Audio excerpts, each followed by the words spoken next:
won't have a problem meshing with his team. It's Stone right now that I'm looking at here with a savior pick as, other than the XP laners, another potential X Factor here for Omega. X Factor, this is the first impression that we're about to see. This is ONIC and Smart Omega, two teams hungry for an MPL title. Who will get a good head start for the first regular season that they can experience?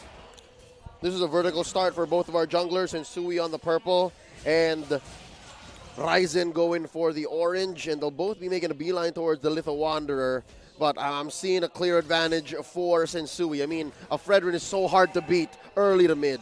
Yeah, I feel that. And also, the presence of this Natalia against Smart Omega's lineup could get really scary, especially if you don't have vision. Yeah, when you think about it, Ryota, though, in a difficult position up top against Renjo. Oh, 1v1, the glue.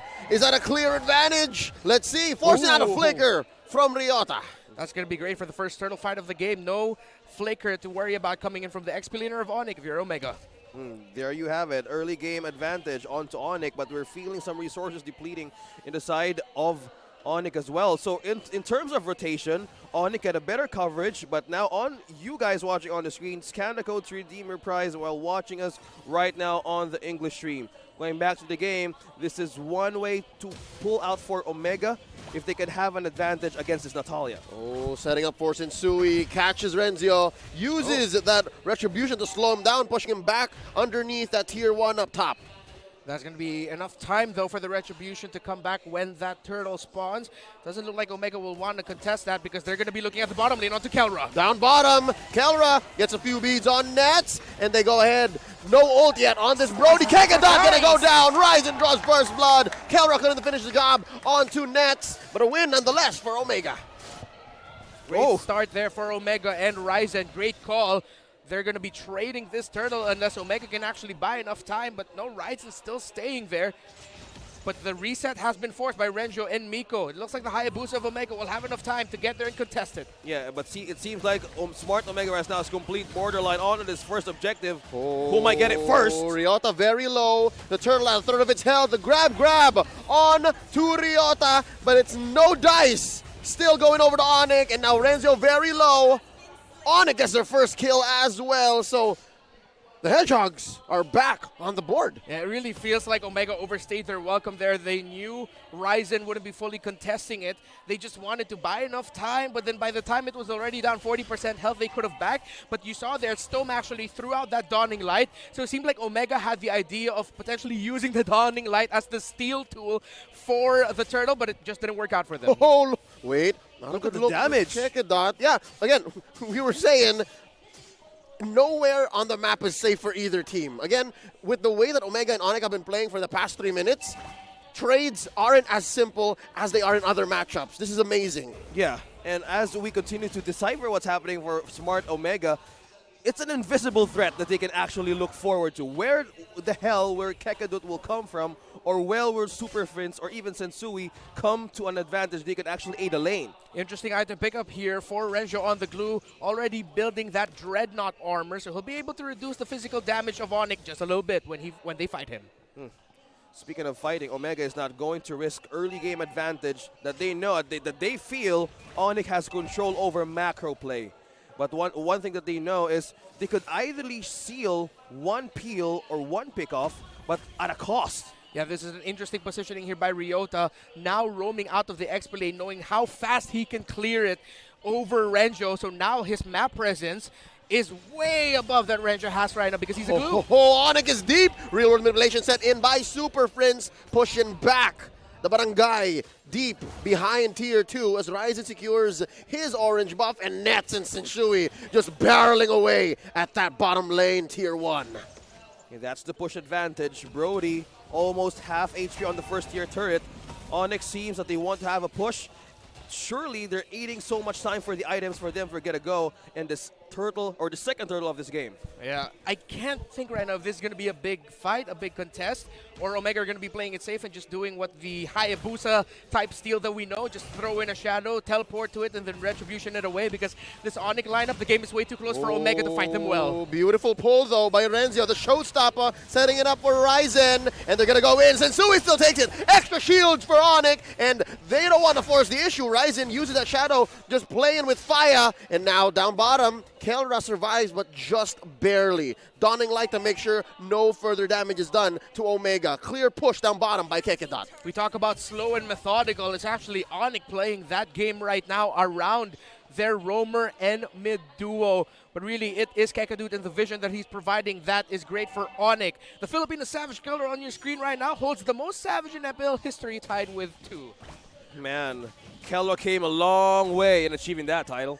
As much as I love myself some Dwayne Grant Pilas, I don't think the Savage is going to be showing himself in this game very soon. Like, wait, did he? No, he didn't. All right. Never mind. He's done that before. He's stolen a purple buff with the old. Yeah. But, as I was saying, with the way the game looks like now, 5 minutes in, it's a while until that Moskov on Kelra is going to be online. It's going to be a while till he starts hurting. Yeah, it's the late game that Omega would actually answer against ONIC. Now they have early game advantage from early to mid. They can actually have a pull or a push, but Kekedot onto the turret! Lethal intent. They go in deep, but the punish by Ryzen, not to be trifled with. Sensui couldn't do much. He was so focused on sealing away the orange, so I'd say that was worth it. Now Renzio stopping any further advantage from ONIC. And now Renzio very low. Ooh, those glulings saving it, but just barely.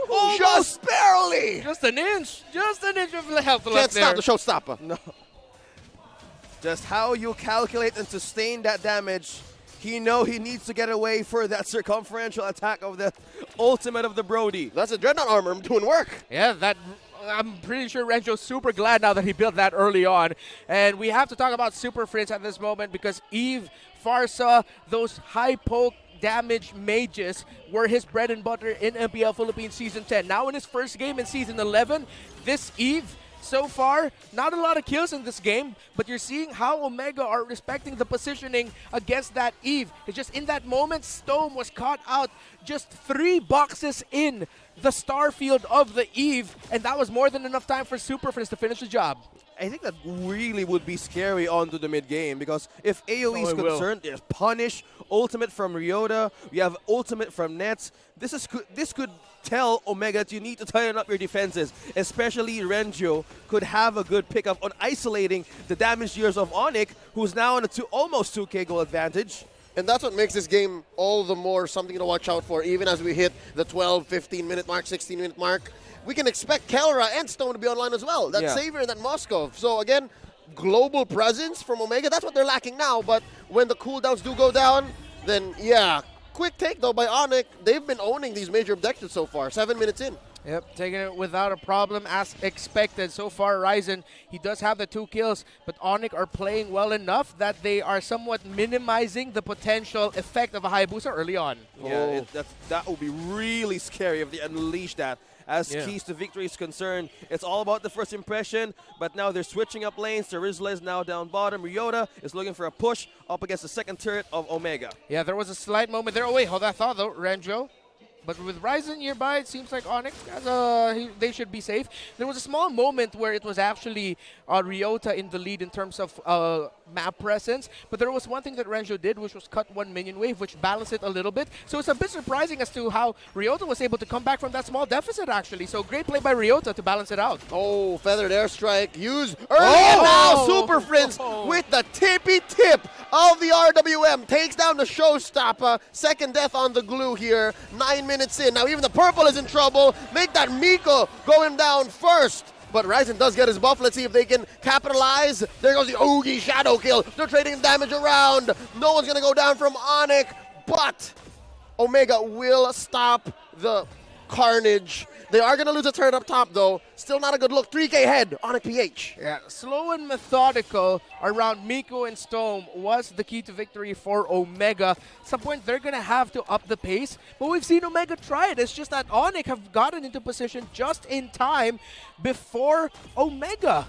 Yeah, positioning, global presence, it needs to be online. Could be the Barangay or Omega are looking for or buying in some space right now for Renzi or even Ryzen, because he can't even steal something from ONIC, knowing that Kekadut's press could be all over the map. And that's what's interesting about the way Kekadut has been playing. About 10 minutes in, right? Just rough estimate. He spent maybe a total of 1 minute in the opponent's jungle. He really isn't as invasive as a Natalia could be. He's more of a, border control. Like, he's making sure that Omega don't cross the border, don't cross the threshold of this river. As now the Lord, very low. ONIC making quick work of it. No contest at all. One Hail Mary, though. Omega was hoping. Stone misses the dawning light. Oh, if that landed, would have been one of the best plays of the earlier part of our season, but it just didn't. So Omega traded it out with a tower. The most that they could get in this situation. Now Omega would be playing defensive. The middle tower is what Omega will look to hold, but ONIC are dead set into taking that down right away. Yeah, they're hungry for this first tier turret of Omega. They want to open the jungle camp right now, but they're still holding it through.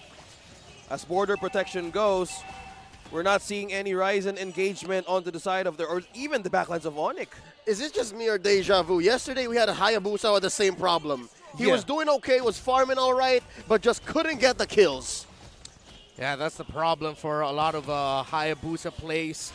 When a team knows how to go up against it, it will have a hard time being a presence in the mid-game when teams start jumbling up together, rotating in the map together. Almost a 2,000 gold lead though over the marksman of ONIC. Oh, he tried to juke him through. Maximum range, quad shadow, and Uki shadow kill to try and survive, but in the middle of 5 members of ONIC, not in my house, says Super Prince, and that's a kill onto Ryzen. We were just talking about it. We were just talking about it. Man, maximum range, minimum wage. Not being able to find the bank there for the Hayabusa.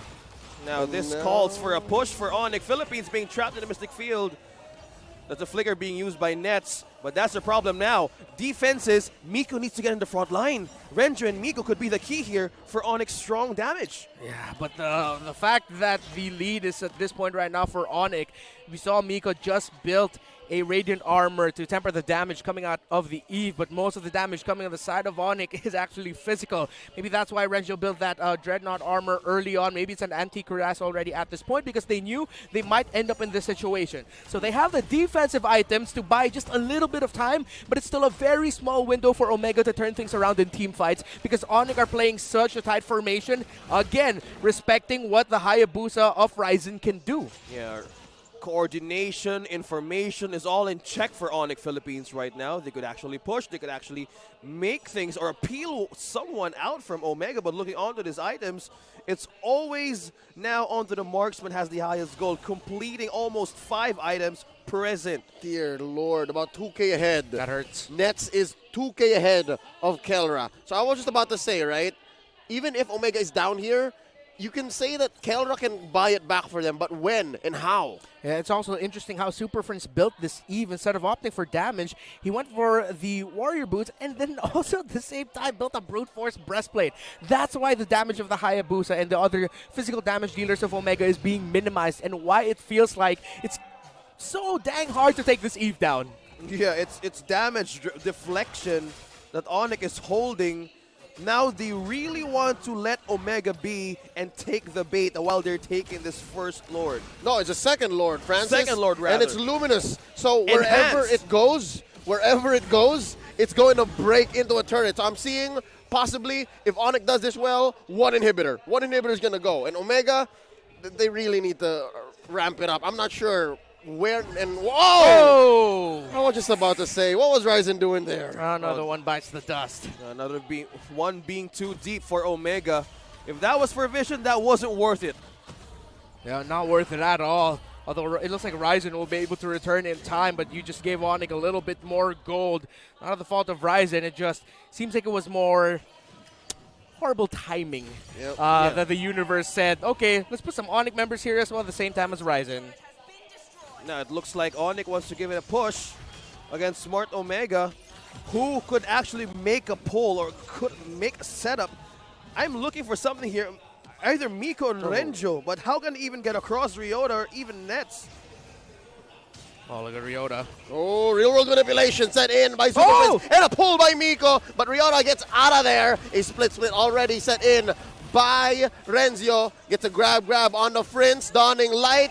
Nets gets a push in. That's 2 inhibitors broken down. Renzio being brought to La La Land. Good night, showstopper. Sensui gets the kill. Now it's a 4v5. Oh, they're not done! Oh, Kelra! Ryota taken down. Kelra very low kick. It gets a kill. Wipes it in. Miko falls, and it was all that. Omega down to 2 members. Real world manipulation. Storm trapped in the bottom into the end of the RWM, and that's it. ONIC takes game 1.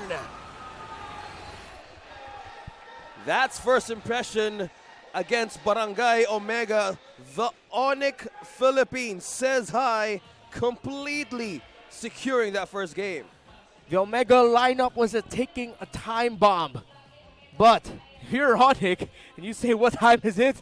It's not going to be Omega timers. It's going to be our time, and we take game number 1. Great respect by ONIC to end the game before Omega can really